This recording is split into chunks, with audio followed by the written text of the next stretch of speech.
శుక్లాం బ్రహ్మ విచారసార పరమామాద్యాం జగద్వ్యాపినీం వీణా పుస్తకధారిణీం అభయదాం జాడ్యాంధకారాపహాం హస్తే స్ఫాటికమాలికాం విదదతీం పద్మాసనే సంస్థితాం వందే తాం పరమేశ్వరీం భగవతీం బుద్ధిప్రదాం శారదాం. శ్రీ మహాగణాధిపతయే నమః. శ్రీ మహాసరస్వత్యై నమః.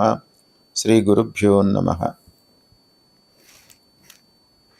రవి గోచారము అనగా రవి రాశి మారుతున్నటువంటి సమయం లోపల ద్వాదశ రాశులలో జన్మించినటువంటి వారికి ఫలితాలు ఎలా ఉండబోతున్నాయి అంటే రాశి పరంగా, జన్మరాశి పరంగా సూర్యుడు సంచరిస్తున్నటువంటి రాశిని ప్రధానంగా తీసుకున్నట్టయితే ఇలాంటి ఫలితాలు ఉంటాయి అనేటువంటి విషయమే రవి గోచారము అని అంటాం మనం.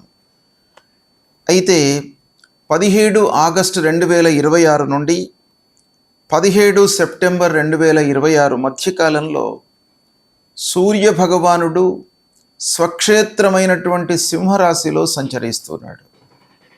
సింహరాశి సూర్య భగవానుడికి చాలా బలీయమైనటువంటి స్థానం. అలాంటి స్థానంలో సూర్య భగవానుడు సంచరిస్తున్నాడు కనుక ఈ సంచారము రాసుల వారికి ఎలాంటి ఫలితాన్ని ఇస్తుంది అనే విషయాన్ని మనం కనుక చూసినట్టయితే ఈ సంచారము ఫలితాలను గోచార స్థానాన్ని, తర్వాత రాస్యాధిపతికి, సూర్యుడు సంచరిస్తున్నటువంటి రాస్యాధిపతికి మిత్ర శత్రుత్వ సమత్వాలను దృష్టిలో పెట్టుకొని, తర్వాత సూర్య భగవానుడు ఏ రాశిని చూస్తూ ఉన్నాడు అంటే వీక్షణను కూడాను దృష్టిలో పెట్టుకొని, తర్వాత ప్రవేశ సమయంలో ఉన్నటువంటి చంద్రాధిష్ఠిత రాశిని దృష్టిలో పెట్టుకొని, వేద, విపరీత వేద ఇలాంటి అన్ని ఫ్యాక్టర్స్ను కూడాను దృష్టిలో పెట్టుకొని సూర్య సంచారం మూలకంగా ద్వాదశ రాశుల వారికి ఎలాంటి ఫలితాలు ఉండబోతున్నాయి అనేటువంటి విషయాన్ని మనము తెలుసుకుందాం.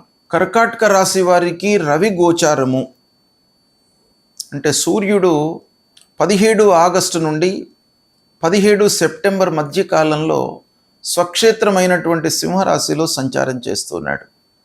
ఈ సంచారము కర్కాటక రాశి జాతకులకు ఎలా ఉంటుంది, ఎలాంటి ఫలితాలను ఇవ్వబోతున్నాడు సూర్యుడు అనే విషయాన్ని గనక మనం చూసినట్టయితే, కర్కాటక రాశి జాతకులకు సింహరాశిలో సూర్యుడు సంచారము 2వ స్థానంలో సంచారం అన్నమాట.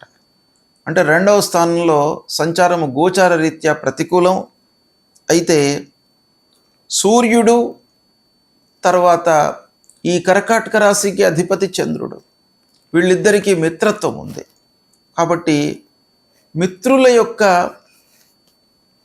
కలయిక, మిత్రుల యొక్క సామ్యం మూలకంగా మనకు ఎలాంటి ఫలితాలు ఉంటాయి అనే విషయాన్ని గనక మనం చూసినట్టయితే, ధనస్థానంలో సంచారం గోచార రీత్యా ప్రతికూలమే అయినప్పటికీ వీళ్ళిద్దరి మధ్యన సుహృద్భావంగా ఉన్నారు కాబట్టి ఆదాయం పెరిగే సూచనలు ఉన్నాయి.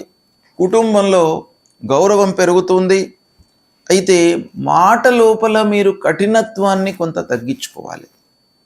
మాటలో ఒక మృదుత్వాన్ని మీరు పెంచుకున్నట్టయితే వాక్చాతుర్యం మూలకంగా చాలా పనులను మీరు సునాయాసంగా పూర్తి చేసేటువంటి ఒక స్థితికి వస్తారు. తర్వాత పొదుపుపై మనస్సు నిలపాలి. ఖర్చులు విపరీతంగా ఉండే అవకాశం కూడాను ఉంది.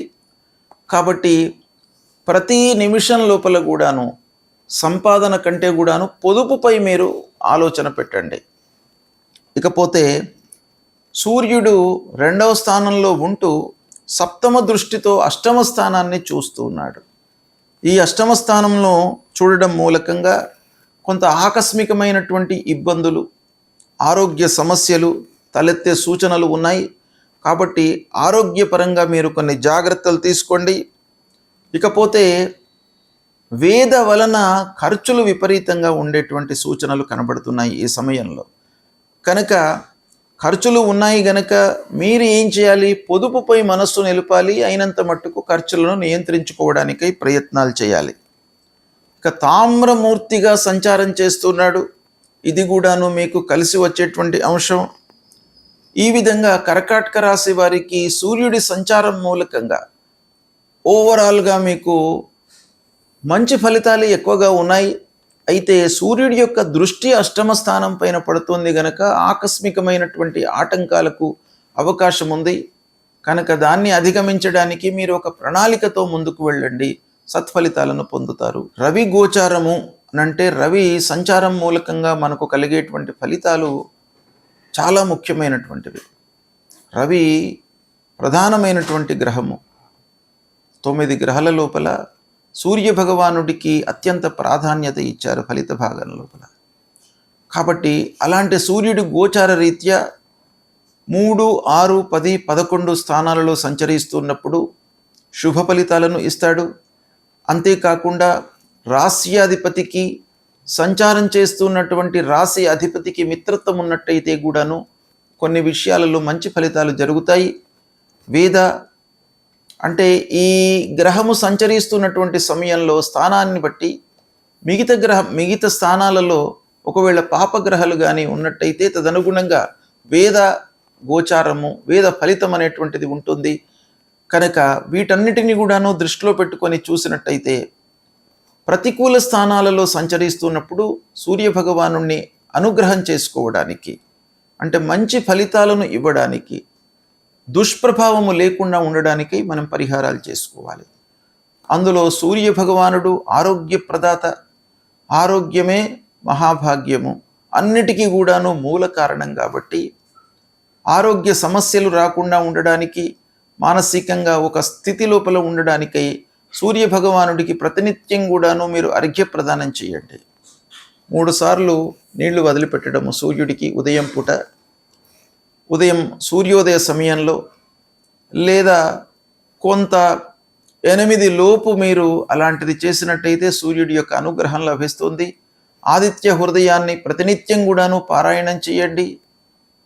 ఇక గాయత్రి ఉపాసన చేయండి. గాయత్రి మంత్రాన్ని 108 సార్లు మీరు చదవండి, పారాయణం చేయండి. గురుముఖతః ఉపదేశం తీసుకున్నటువంటి వాళ్ళు ముఖ్యంగా గాయత్రి మంత్రాన్ని ప్రతినిత్యం కూడాను మీరు పారాయణము జపం చేసినట్టయితే ఆ సూర్యభగవానుడి యొక్క అనుకూలత మీకు బాగా ఉంటుంది. ఇక సూర్యుడికి సంబంధించినటువంటి మూల మంత్రాన్ని మీరు చదువుకోండి. జప కుసుమ సంకాశం కాశ్యపేయం మహద్యుతిం తమోరిం సర్వపాపఘ్నం ప్రణతోస్మి దివాకరం అనేటువంటి ఈ మూల మంత్రాన్ని చదువుకోండి. అంతేకాకుండా సూర్యుడికి సంబంధించినటువంటి దానము ఇవ్వండి. సూర్యుడికి ముఖ్యంగా గోధుమలు శాస్త్రంలో చెప్పబడి ఉన్నాయి.